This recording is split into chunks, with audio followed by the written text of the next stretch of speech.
লালবাজারের ছবি আবার দেখাবো এই মুহূর্তে। অশোক দিন্দা এই মুহূর্তে ঠিক কি বলছেন? আমার নাম্বার আছে তোমার কাছে? না, 983 দাও তো এই চাই।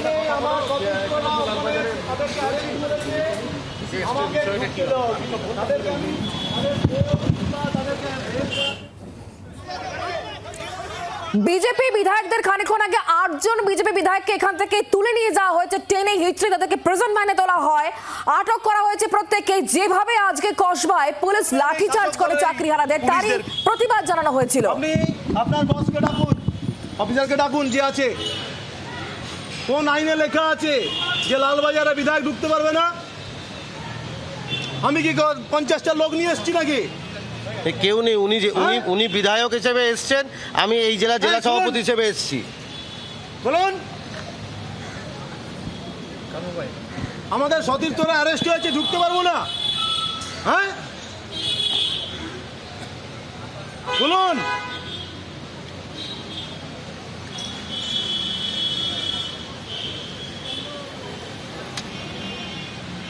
ডাকুন আপনার একে, স্যারকে ডাকুন, বলুন অশোক দিন্দা এসছে, ডাকুন।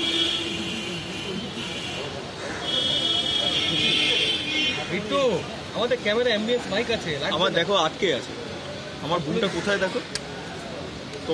খুলবে না, ডাকবে কি খুলবে না আমি ধাক্কা মারবো। আমার যথেষ্ট জোর আছে, কিন্তু আমি বলে দিলাম সেটা করতে যাও না। এই জায়গাটা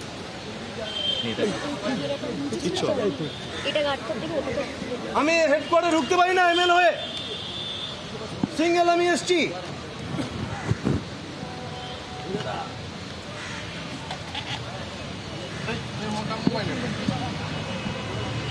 আপনাদের অর্ডার আছে কি এমএলএ ঢুকতে পারবে না? আমি তো একা এসছি এখানে, বলুন তো।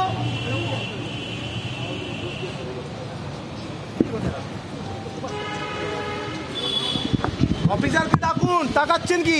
ডাকুন স্যার, কে আছে দেখুন, আপনার অফিসারকে ডাকুন। কি বলছেন উনি?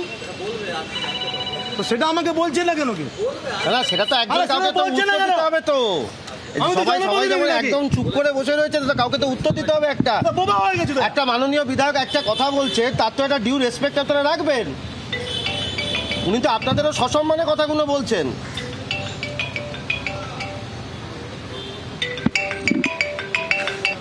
হ্যাঁ কাকু,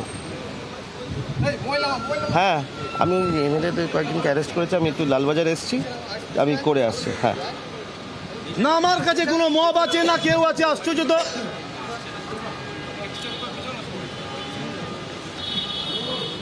না না, আমাকেও অ্যারেস্ট করে নিন, যে এখানে গেটের সামনে দাঁড়িয়ে ছিল।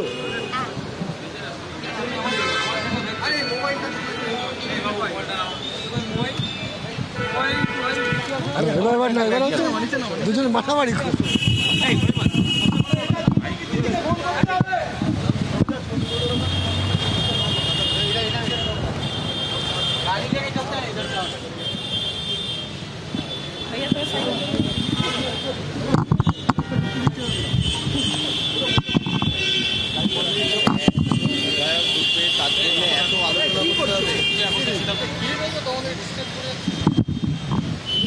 কেউ নেই, একজন বিধায়ক অশোক দিন্দা রয়েছে, আমি তমলনগর জেলা সভাপতি রয়েছি, আমি বাইরে থাকবো, একজন বিধায়ক খালি ঢুকবেন ভেতরে। শঙ্করদার ফোন যেতে চাইছি। কোন গেটে চাইছি? হ্যাঁ ঠিক আছে।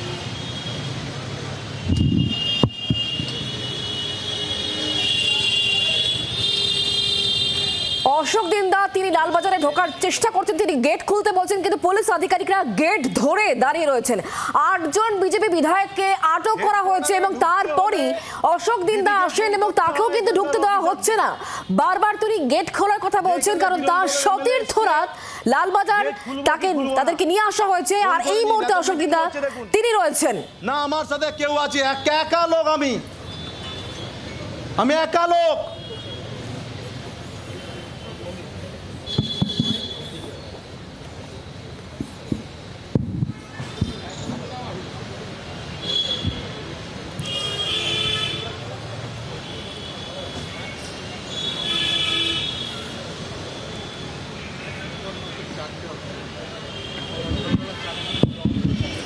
দেখুন পরিস্থিতি খালি।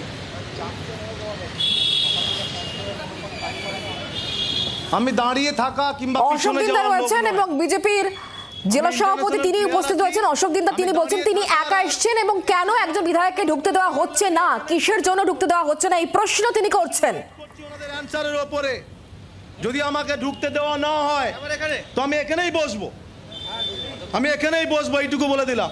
পিছিয়ে যাওয়ার লোক নয় আমি। ও 2021 সালেও করেছিল সার্টিফিকেট দেওয়ার সময়। পিছিয়ে যাওয়ার লোক নয়। যদি না গেট খুলে আমি এখানেই বসবো। আমি খেলোয়াড় মানুষ, কখনো পিছোইনি আর পিছাবো না লাইফে। দরকার হলে এখান থেকে আমাকে অ্যারেস্ট করবে, করুন। আপনাদের একটা এত ভয়, একটা বিধায়ক একা এসছে, তার সতীর্থরা অ্যারেস্ট হয়েছে, সেখানে যাবে, তার জন্য দিদিকে ফোন করতে হবে ঢোকার জন্য। অসভ্য বর্বর কথা করা। আইন কানুনের একদম পিন্ডি চটকে দিয়েছেন আপনারা। নাহলে একটা কাজ করুন না, আমাদেরও অ্যারেস্ট করে দিন, আমরা ভেতরে যাই।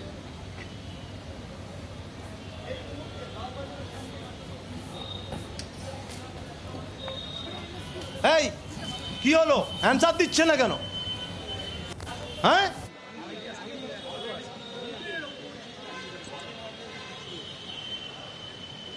তোমাদের বসকে বলো কি ঢুকতে দিবে কি দেবে না সেটা তো বলুক।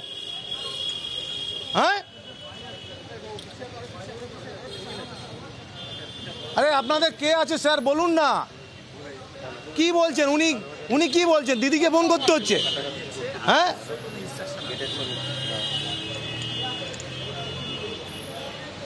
তো উনি অ্যান্সারটা কি দিয়েছেন?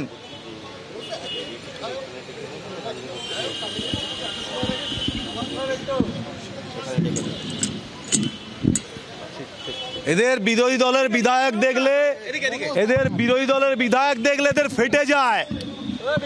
এদের ফেটে যায়, আমি একা আছি, আমাকে ঢুকতে দিচ্ছে না। দেখুন, আমি একা আছি, এদেরকে ঢুকতে দিচ্ছে না।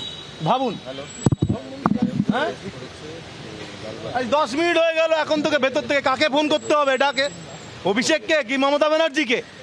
কাকে ফোন করতে হচ্ছে যে অশোক দিন্দা এসছে, এমএলএ ময়না, তাকে ঢুকতে দেবো কি ঢুকতে দেবো না? কেন, আমি তো কাউকে নিয়ে আসিনি লোকজনকে, আমি একা এসছি, একা। আমার সতীর্থদেরকে অ্যারেস্ট করেছে, তাদের কাছে যাব, সেটাও যেতে দেবে না এই শাসক দলের পুলিশ, এই মমতা পুলিশ। বাংলা দেখুন পরিস্থিতি কি হচ্ছে। আজকে যদি না জাগো তাহলে খুব দেরি হয়ে যাবে, এইটুকু বলতে পারি। যারা চাকরিহারা তাদের উপর আক্রমণ, বিধায়কদের এভাবে আটক করা, আপনি এদিকে তাকিয়ে বলবেন ইন্ডিয়া টিমে খেলেছে, আপনাকে লালবাজারের সামনে আটকে রাখা হচ্ছে। চাকরিহারা অবধি ঠিক ছিল, প্রতিবাদ করলেই তুমি মার খাবে, সিম্পল হিসাব এই সরকারের। প্রতিবাদ যে করবে সে মার খাবে, সে বিধানসভার ভেতরে হোক, সে জনপ্রতিনিধিরা হোক, কিংবা সে যে কোনো চাকরি প্রার্থীরা হোক, হারানো চাকরিজীবীরা হোক, যে কোনো লেভেলের যদি আপনি প্রতিবাদ করেন তাহলে আপনি পুলিশের দ্বারা হেনস্থ এবং পুলিশের দ্বারা মার খাবেন। এই পুলিশ একদম চুরি পরে নিজে চুরি। বাংলার আওয়াজ, বাঙালির আবেগ, জি 24 ঘন্টা।